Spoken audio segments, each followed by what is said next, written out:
السلام علیکم ورحمۃ اللہ وبرکاتہ۔ سورہ فیل کی تجوید صحیح کر لیجئے۔ بسم اللہ الرحمن الرحیم۔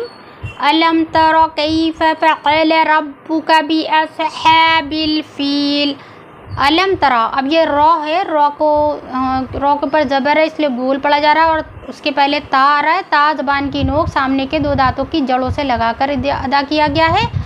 الم تر کیف فعل، عین کو حلق کے درمیانی حصے سے ادا کیا گیا۔ ربک، را کو گول پڑا گیا ہے، با میں تشدید ہے، سختی سے ادا کرتے ہوئے قلقلہ بھی کیا گیا ہے۔ ربک باس، صاد کو گول پڑا جا رہا ہے، باف، ہا کو حلق سے نکالا جا رہا ہے، حلق کے درمیانی حصے سے سانس کے ساتھ۔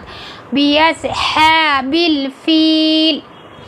الم یجعل، جیم میں قلقلہ کیا جا رہا ہے کیونکہ یہ جیم حروف قلقلہ ہے، یعنی کہ دو بار نرمی کے ساتھ وائبریٹ کرتے ہوئے پڑھیں گے۔ الم یجعل کیدہم فی تضلیل۔ اب یہ ذا حروف مستعلیہ ہے اس لیے ہونٹوں کو گول کر کے پڑھ رہے ہیں۔ تضلیل۔ وارسل، را ہونٹوں کو گول کر کے پڑھا جا رہا ہے۔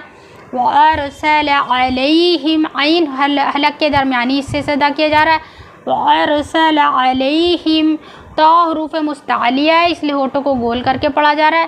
وارسل علیہم طیرن، طیرن۔ اب نون جو تنوین ہے، دو زبر دو زیر پیش، اس پہ نون کی آواز نکلتی ہے، لیکن اس کے بعد کیونکہ حروف ہلکی آ رہا ہے، حمزہ، ہا، عین، ہا، غین، خا، یہ حروف ہلکی ہوتے ہیں تو الف اور حمزہ سیم ہے، تو اس کے پہلے یہ نون کی آواز آ رہی ہے تو نون کی آواز کو پوری طرح ظاہر کر کے جلدی پڑھیں گے۔ طیرن ابابیل ترمیہم۔ اب یہ ترمیم میں را کے پہلے زبر آ رہا ہے اس لیے گول پڑھیں گے۔ تا کو دھیان رکھیے گا، تا گول نہیں ہونا چاہیے، تا باریک پڑھتے ہوئے را کو گول پڑھیں گے۔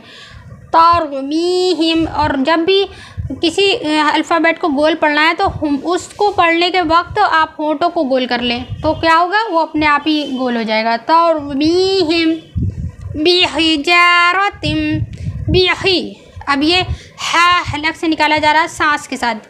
بحجارۃ، اب میم میں تشدید ہے اس لیے یہاں پہ گنہ کی جا رہا ہے۔